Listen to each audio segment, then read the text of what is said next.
আল্লাহ তাআলার এক অপূর্ব নিদর্শন। এখানে এক সময় এক গরিব কিন্তু ইমানদার মানুষ বাস করত।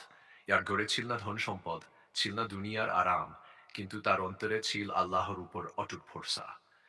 প্রতিদিন ফজরের আজানে সে ঘুম ভামাত, আকাশের দিকে তাকিয়ে বলত, হে আমার রব, তুমি গড়েছ এই পৃথিবী ও জাহান, আমার জীবনও তোমার ইচ্ছাতে। সে মাঠে কাজ করত, হালাল রিজিকের আশায় পথে ক্ষুধার্ত থেকে খাবার দিত, এতিমের মাথায় হাত রাখত। মানুষ তাকে বোকা বলত, কারণ সে হারাম পথে আয়নি। কিন্তু আল্লাহ তাকে সম্মান দিয়েছিলেন। এমনভাবে একদিন কঠিন দুর্ভিক্ষে এখন সবাই হতাশ, তখন তার দয়ার বরকতেই বৃষ্টি নেমে আসে। মানুষ বুঝতে পারে দুনিয়ার আসল সুন্দর পাহাড়ে, নদী বা আকাশ নেয়, বরং আল্লাহর উপর ভরসা করা একটি পবিত্র হদা।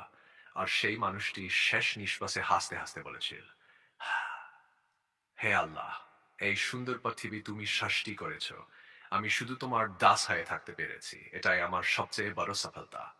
শুধু মাটি আর আকাশ না, এই পৃথিবী আল্লাহ তাআলার কুদরতের এক জীবন্ত প্রমাণ। তিনি এখন খুন বললেন, তখন অন্ধকার ভেদ করে আলো জন্ম নিল।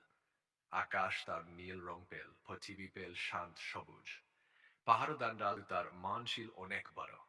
ফজরের আজানে তার দিন শুরু হতো আর রাতে শেষ হতো আল্লাহর জিকিরে। সে বলতো, হে আমার রব, তুমি গড়েছ এই পৃথিবী জাহান। দুনিয়ার মানুষ তাকে তুচ্ছ করত, কারণ সে হারাম ছুঁয়েও দেখেনি। কিন্তু আল্লাহ তাকে দেখতেন, আর সেটাই ছিল তার সবচেয়ে বড় সফলতা। একদিন এলো কঠিন পরীক্ষা। গ্রামে নামল দুর্ভিক্ষ। ক্ষুধায় কাঁদছিল শিশু, নিরাশায় ভেঙে পড়েছিল মানুষ। সবাই বলল, আল্লাহ আমাদের ভুলে গেছেন। কিন্তু সেই মানুষ বলল, না, আল্লাহ কখনো ভুল করেন না। সে হাত তুলল আকাশের দিকে, চোখ ভিজে গেল অশ্রুতে। সে বলল, হে আল্লাহ, তুমি এই পৃথিবী বানিয়েছ, তুমি চাইলে সব বদলে দিতে পারো। ঠিক তখনই আকাশে জমল কালো মেঘ। বৃষ্টি নামল রহমতের মতো, মাটি আবার হাসতে শুরু করল। মানুষ বুঝে গেল, আল্লাহ আজও আছেন। এই পৃথিবীর আসল আসল সুন্দর বিল্ডিং, টাকা বা এটাই আমার সবচেয়ে বড় প্রাপ্তি। আর সে চলে গেল, কিন্তু রেখে গেল হেমাননের আলো। কারণ এই পৃথিবীতে সবচেয়ে সুন্দর জিনিস হলো আল্লাহর উপর ভরসা।